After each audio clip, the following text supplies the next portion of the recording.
Hello everyone, welcome to are tutorials. Friends, ఈ వీడియోలో మనం న్యూస్ పేపర్లో పబ్లిష్ అయినటువంటి ప్రభుత్వ ఉద్యోగాలకు ఎంపికైన వారి పత్రాలను 6 నెలల్లో ధృవీకరించాలి అని వచ్చినటువంటి ఆర్టికల్ని గురించి అయితే మనం ఇప్పుడు ఈ వీడియోలో తెలుసుకుందాం. వీడియో చూస్తున్న ప్రతి ఒక్కరు కూడా వీడియోని లైక్ చేసి మీ సపోర్ట్ని తప్పకుండా తెలపండి.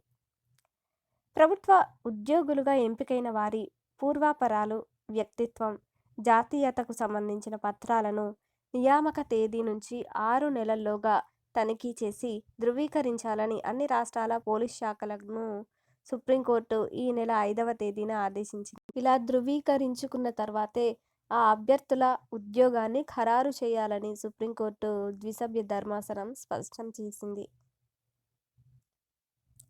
వాసుదేవ్ దత్తా అనే నేత్ర వైద్య సహాయకుడి పిటిషన్పై ఈ తీర్పు వెలువరించింది. దత్తా 1985 మార్చి 6వ తేదీన పశ్చిమ బెంగాల్లో ప్రభుత్వంలో ఉద్యోగం పొందారు. మరో 2 నెలల్లో ఉద్యోగ విరమణ చేస్తారనగా 2010 జూలై 7వ తేదీన ఆయన భారత పౌరుడు కాదంటూ పోలీసులు తనిఖీ నివేదిక సమర్పించారు.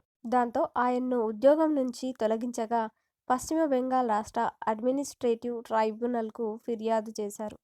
ట్రైబ్యునల్ ఆయన ఉద్వాసన ఉత్తర్వును కొట్టివేసినా ప్రభుత్వం చట్ట ప్రకారం తీసుకోవాల్సిన చర్యను తీసుకోవచ్చని తెలిపింది. దాంతో రాష్ట్ర ప్రభుత్వం కలకత్తా హైకోర్టుకు వెళ్ళగా అక్కడ ట్రైబ్యునల్ ఉత్తర్వును రద్దు చేశారు. దత్తా సుప్రీంకోర్టును ఆశ్రయించగా ప్రభుత్వ ఉద్యోగం పొందిన వారి పూర్వాపరాల తనిఖీ, ధృవీకరణ కార్యక్రమం నియామక ఉత్తర్వు తేదీ నుంచి 6 నెలల్లో పూర్తి కావాలని ధర్మాసనం స్పష్టం చేసింది అంటూ ఈ విధంగా అయితే రావడం అయితే జరిగిందనమాట.